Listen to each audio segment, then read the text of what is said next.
Assalamualaikum warahmatullahi wabarakatuh. Halo semuanya, perkenalkan nama saya Azwan Putra Effendi. Saya lahir pada tanggal 5 Februari tahun 2010. Dan saat ini saya tinggal di Jalan Nodaya, Kampung Bojong, Purwakarta. Saat ini saya berstatus sebagai pelajar dan saya memiliki hobi bulu tangkis. Di video ini saya ingin memperkenalkan diri saya sekaligus menjelaskan materi konten yang akan saya buat, khususnya di bidang teknik jaringan komputer dan telekomunikasi atau yang biasa dikenal dengan TJKT.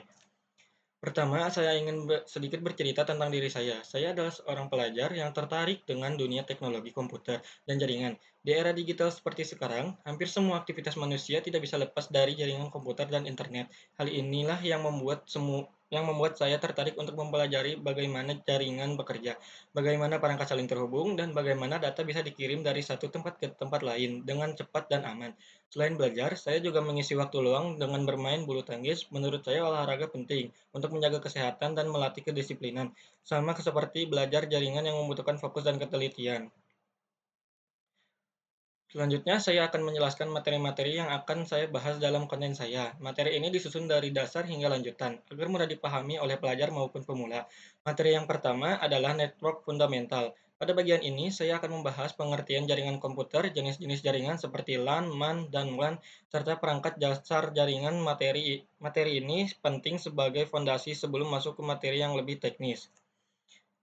Materi kedua adalah IP address dan subnetting. Di sini saya akan menjelaskan apa itu IP address, fungsi IP address, jenis IP address seperti IPv4 dan IPv6, serta konsep dasar subnetting. Subnetting sering dianggap sulit, jadi saya akan mencoba menjelaskan dengan cara yang sederhana dan mudah dipahami.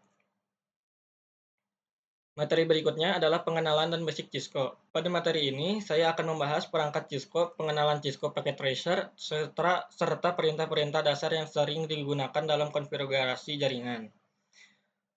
Kemudian saya akan membahas tentang switch. Switch merupakan perangkat penting dalam jaringan lokal. Saya akan menjelaskan fungsi switch, cara kerja switch, dan perbedaan dengan hub.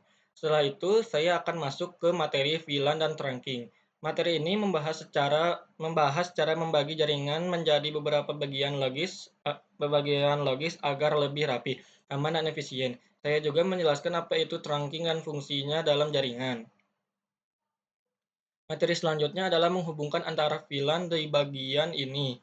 Saya akan membahas cara agar perangkat di VLAN yang berbeda tetap bisa saling berkomunikasi, seperti menggunakan router atau multi-layer switch.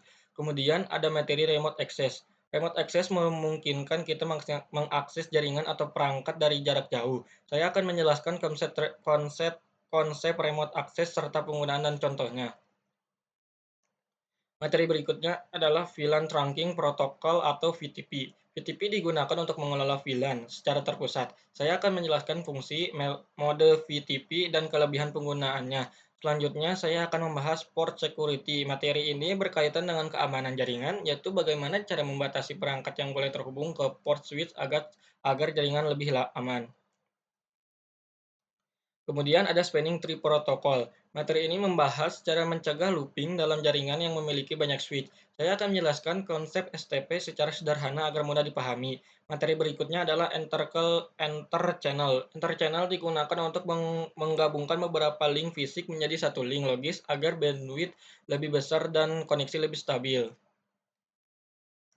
Setelah itu, saya akan membahas static routing. Pada materi ini, saya akan menjelaskan cara menentukan jalur pengiriman data secara manual menggunakan static route. Kemudian, saya akan membahas dynamic routing yang terdiri dari beberapa protokol yaitu EIGRP, OSPF, dan BGP. Saya akan menjelaskan perbedaan masing-masing protokol, fungsi, serta kapan protokol tersebut digunakan dalam jaringan. Materi terakhir yang akan saya bahas adalah Access Control List atau ACL. ACL digunakan untuk mengatur lalu lintas jaringan, seperti mengizinkan atau memblokir akses tertentu berdasarkan IP address atau protokol tertentu. Melalui konten ini, saya berharap dapat membantu pelajar atau pemula untuk memahami dunia jaringan komputer, khususnya materi TJKT. Saya juga berharap konten yang saya buat bisa menjadi sarana belajar yang bermanfaat dan mudah dipahami. Sekian perkenalan dari saya. Terima kasih sudah menonton ini. Semoga bermanfaat dan sampai jumpa di konten-konten berikutnya. Wassalamualaikum warahmatullahi wabarakatuh.